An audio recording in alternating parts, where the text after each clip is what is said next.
Heading into their 3-day break, the Charlotte Hornets take back-to-back losses to the 76ers and Magic and suffer player ejections in back-to-back games.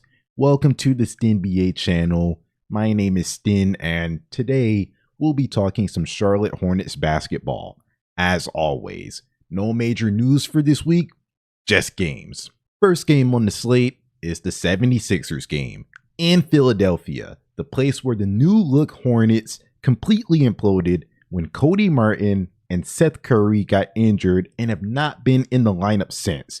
Interesting fact about this game is that this is the fourth time that the Hornets are playing the 76ers on the second night of a back-to-back, meaning that the Hornets got no days of rest, while the 76ers, looking at their schedule, they got some rest days going into two of those games. So the schedule makers just didn't give the Hornets a chance to win this one or any of the other Sixers games. They've always played a game less than 24 hours before tip-off. That's just the Charlotte Hornets experience. The league would never let that happen to their precious Lakers, their precious Warriors.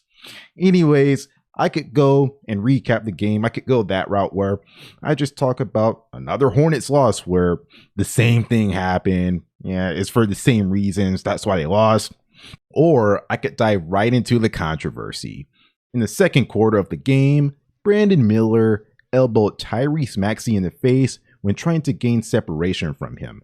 This caused Maxey to bleed, and in the end, Brandon Miller was assessed a flagrant 2, which is an automatic ejection. This was such a bad call. Although malice isn't taken into account, I have to say that the elbow to Maxey wasn't malicious. Like I said, it was to clear up some space. Brandon Miller is taller than Maxey, so usually when he's throwing the elbow out there, it's hitting guys in the chest because usually he's matched up against guys that are his size. Also, Brandon wouldn't have to throw his elbow out there if the refs initially called a foul on Maxey for his handsy defense, just being way too close to Brandon and not giving him any space to operate with. Since Brandon hit Maxey in the head, that's an automatic review for flagrant. Alright, but it should have been a flagrant 1. That did not warrant getting ejected from the game, but that right there effectively ended the game for the Hornets. Anyways, after the Brandon ejection, although the game was close, it was also a wash as well. The bad play of Miles Bridges didn't help at all. He's a very on and off player, and he's just not suited to be a number 1 scoring option for this team. But yeah, even with Mann and Micic picking up the slack, the Sixers just had an answer for everything. Whenever the Hornets looked like they could take a lead or chop the lead down to maybe 3 points, the offense either stalled for like 5 possessions straight, or if the Hornets scored, the 76ers would get those points right back immediately. They played all right without Brandon, but there just weren't enough options, not enough star power down the stretch to close this game out. Last game on the slate is the Hornets versus Magic game. Back to the place where the season fell apart. Early in the season, the Hornets started off with a bad record, but they had a bright spot in LaMelo Ball, averaging 32 points on 62% true shooting over a 9-game stretch. Also, the Hornets looked like they were turning it around in the last 2 games of that 9-game stretch when Miles Bridges started to look more comfortable and the Hornets got back-to-back comeback wins against the 1 seed in the NBA, Boston Celtics, and the Washington Wizards. Going into the Magic game, the Orlando Magic were the number 2 seed in the Eastern Conference, and if the Hornets beat them, that just sends a message to the league. They'd be on a 3-game win streak, they would have beaten the top 2 teams in the East while having a 30-point-per-game scorer on their team. That could have got LaMelo into an all-star game or an all-NBA team, or at least it could have given the Hornets more national coverage. But none of that happened, as LaMelo got injured in that game, which derailed the season. Unfortunately, the Hornets can't get revenge as they lose their 3rd game to the Orlando Magic, a team that they usually beat up on every year, but they're just not healthy this year.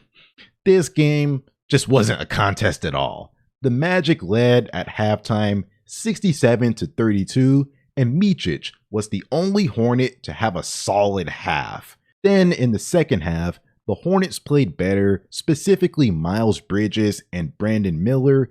They definitely got their numbers, but I'm not impressed with them scoring all those buckets in low stakes moments when the game's already over. Now that that's out of the way, I have to talk about the other ejection from this week. While trying to free himself up from Jalen Suggs, Bertans elbowed him in the face from behind, not even looking at him, and this got him ejected. Every single time the Hornets play the Magic, Jalen Suggs bullies them, but don't you dare play physical basketball with Suggs. But yeah, yet another call that's just not a flagrant 2. This doesn't warrant being ejected from the game. Like, I can't imagine someone in, say, a Lakers versus Warriors game getting ejected for this. Just another case of a small market team getting the short end of the stick. This wasn't the reason why the Hornets lost, as they were already down big when this happened in the second quarter, but they're getting wronged by the officials, and with this undermanned team going against the fully healthy Magic team, the Hornets need everything that they can get, and that just didn't happen on this night. Also worth mentioning that Jalen Suggs and Grant Williams each got technical fouls because Grant set a screen, Jalen didn't like it, and he got in Grant's face and started complaining about it. Just notice how in every game, there's always one guy in the middle of everything. That's all I'm gonna say. Anyways, those were the games from this week. The games on next week's slate are Hornets versus Hawks in Atlanta on Saturday, Hornets versus Cavs in Cleveland on Monday, Hornets versus Cavs in Charlotte on Wednesday, which actually kicks off their 8-game homestand. Then there's Hornets versus Warriors on Friday in Charlotte. All right, that's it.